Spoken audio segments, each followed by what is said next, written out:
Education policy को आए हुए अभी कुछ ही वक्त हुआ है और ये डिबेट जोरों पर है कि एजुकेशन और एम्प्लॉयमेंट के स्टैंडर्ड्स को मैच कैसे किया जाए।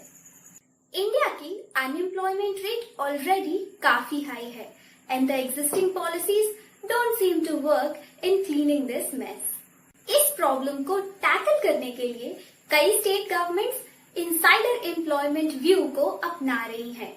मतलब कि वो चाहती हैं कि उनके स्टेट रेजिडेंट्स को स्टेट पब्लिक एम्प्लॉयमेंट में प्रेफरेंस यानी वरीयता मिले।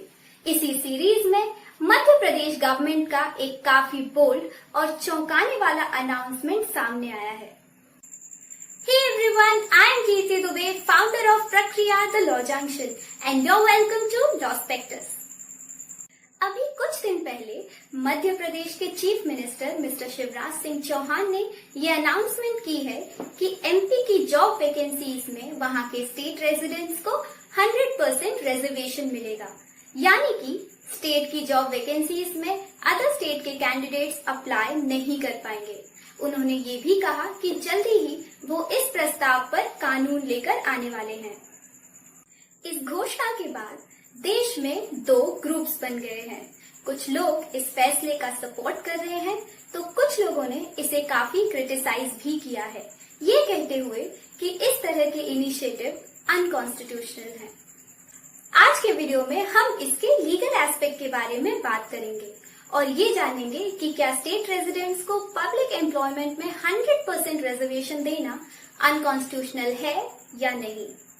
हम इस बात पर भी डिस्कस करेंगे कि अगर मध्य प्रदेश गवर्नमेंट इस अनाउंसमेंट से रिलेटेड कोई नोटिफिकेशन रिलीज करती है और अगर वो नोटिफिकेशन कोर्ट में चैलेंज किया जाता है तो उस पर कोर्ट का क्या डिसीजन हो सकता है।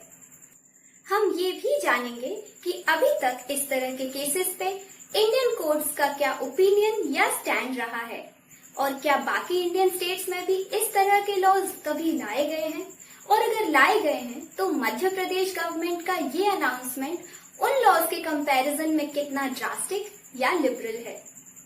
सबसे पहले ये जानना जरूरी है कि इस अनाउंसमेंट को किन कॉन्स्टिट्यूशनल ग्राउंड्स पर चैलेंज किया जा रहा है। वो ग्राउंड्स हैं article 14 and article 16 of Indian constitution. लेकिन अगर ये केस कोर्ट में जाता है तो integrity of country under preamble and public policy से रिलेटेड आर्ग्यूमेंट्स भी दिए जा सकते हैं। आर्टिकल 14 कहता है कि लॉ की नजर में सब इक्वल हैं और सभी को लॉ की इक्वल प्रोटेक्शन भी है। हालांकि Indian courts time to time ये इंटरप्रेट और एक्सेप्ट करते रहे हैं कि आर्टिकल 14 एब्सोल्यूट इक्वालिटी नहीं देता। वो इक्वल्स को इक्वल और अनइक्वल्स को अनइक्वल ट्रीट करने की बात करता है। यानी अगर कोई लॉ रीजनेबल क्लासिफिकेशन पर बेस्ड होगा तो उसे अनकॉन्स्टिट्यूशनल नहीं माना जाएगा। अब ये देखना इंटरेस्टिंग होगा कि क्या एमपी के स्टेट जॉब एप्लीकेंट्स एक रीजनेबल क्लासिफिकेशन है या नहीं, या सिर्फ ये एक क्लास लेजिस्लेशन बनके उभरेगा। दूसरा ग्राउंड जिस पर इस इनिशिएटिव को चैलेंज किया जा रहा है वो है आर्टिकल 16। आर्टिकल 16 कहता है कि सभी इंडियन सिटीजन्स को पब्लिक एम्प्लॉयमेंट में इक्वल अपॉर्चुनिटी मिलेगी और उनके साथ religion, race, caste, sex, place of birth, descent या रेजिडेंस के बेसिस पर किसी भी तरह का भेदभाव नहीं होना चाहिए।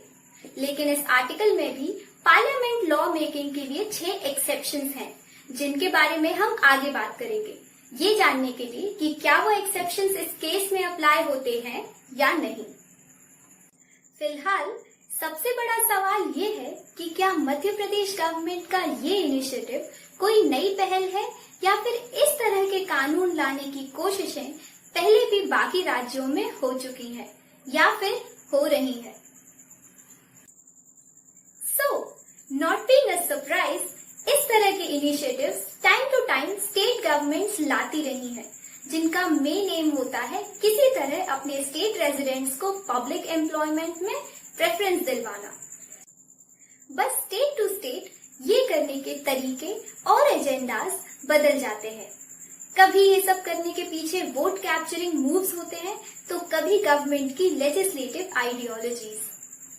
फिर चाहे वो झारखंड हो, आसाम, महाराष्ट्र, गुजरात, मेघालय, अरुणाचल प्रदेश, कर्नाटका या फिर वेस्ट बंगाल। अलग अलग स्टेट्स में लाए गए इस तरह के कानूनों को कोर्ट में चैलेंज किया जाता रहा है। आइए जानते हैं इंडियन कोर्ट्स का इस तरह के रिजर्वेशंस या कंडीशंस पे क्या डिसीजंस रहे हैं।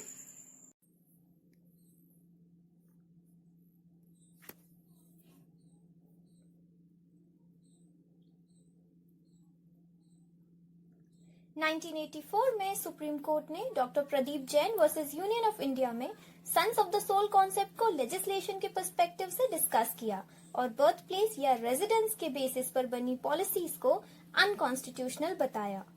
1995 में सुप्रीम कोर्ट ने Sunanda Reddy versus state of Andhra Pradesh में स्टेट गवर्नमेंट की पॉलिसी को रद्द कर दिया, जिसमें तेलुगु स्पीकिंग कैंडिडेट्स को 5% एक्स्ट्रा वेटेज दिया गया था। 2002 में सुप्रीम कोर्ट ने राजस्थान में गवर्नमेंट टीचर्स के अपॉइंटमेंट को कैंसिल कर दिया, क्योंकि वहां के सिलेक्शन बोर्ड ने उस डिस्ट्रिक्ट और उसके आसपास के रूरल एरियाज के एप्लीकेंट को बाकी लोगों के मुकाबले ज्यादा प्रेफरेंस दी। 2019 में इलाहाबाद हाई कोर्ट ने यूपीएसएससी के एक रिक्रूटमेंट नोटिफिकेशन को रद्द कर दिया, क्योंकि उसमें यूपी रेजिडेंट औरतों को प्रेफरेंस दी गई थी।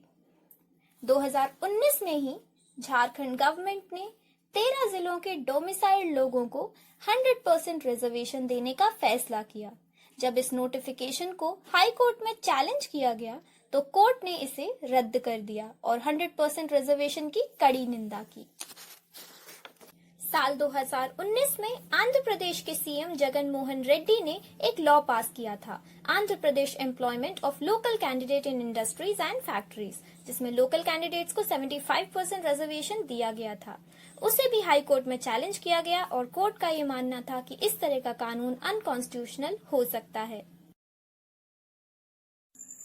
कोर्ट्स का डिसीजन पैटर्न देखकर ये क्लियरली कहा जा सकता है कि कोर्ट्स ने इस तरह के लॉज पर काफी सख्ती दिखाई है या फिर वो इसके बिल्कुल भी फेवर में नहीं है, और मैक्सिमम टाइम्स कोर्ट्स ने इस तरह के लॉज को अनकॉन्स्टिट्यूशनल भी बताया है। लेकिन क्योंकि अब टाइम के साथ कोर्ट के डिसीजंस और इंटरप्रिटेशंस इवॉल्व हो रहे हैं, तो आइए इस केस को आर्टिकल 14 और आर्टिकल 16 के साथ इंडिपेंडेंटली एनालाइज करते हैं। ये देखने के लिए कि एमपी रेजिडेंट्स को 100% रिजर्वेशन देना आर्टिकल 14 को वायलेट करता है या नहीं, तो उसके लिए सबसे पहले ये टेस्ट करना होगा कि जो क्लासिफिकेशन एमपी गवर्नमेंट ने किया है वो रीजनेबल है या नहीं। कोर्ट्स की नजरों में रीजनेबल वही है जिसकी बाउंड्रीज ऑलरेडी कॉन्स्टिट्यूशन में तय की हुई हो। आर्टिकल 16 रिजर्वेशन पर बात करता है, जो कि दिए जा सकते हैं बैकवर्ड क्लासेस को, एससीज एंड एसटीज को, या फिर इन दोनों को ही अनफिल्ड वैकेंसीज को भरने के लिए। कोर्ट्स भी सालों से इन्हीं कॉन्स्टिट्यूशनल बाउंड्रीज को फॉलो करते आए हैं।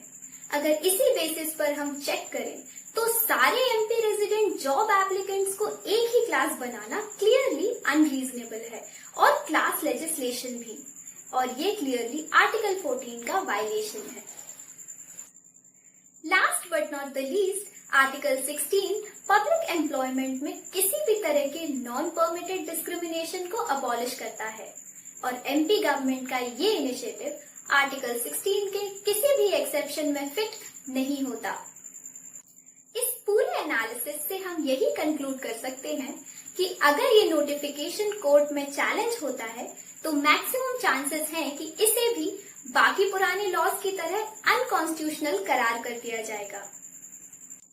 इस इन्फ्रेंस के पीछे काफी स्ट्रॉन्ग रीजंस हैं, जैसे कोर्ट की consistently similar reasoning, fundamental rights का क्लियर वायलेशन और पुराने स्टेट लॉज की dumping history. Hi guys, this was it for today's video. आप मुझे कमेंट सेक्शन में जरूर बताइए कि आपकी इस अनाउंसमेंट पे क्या राय है। And if you like our content, please give it a thumbs up, and if you want to see more such videos, subscribe to Law Specters and hit the bell icon so that you get the notifications at the earliest. Thank you for watching.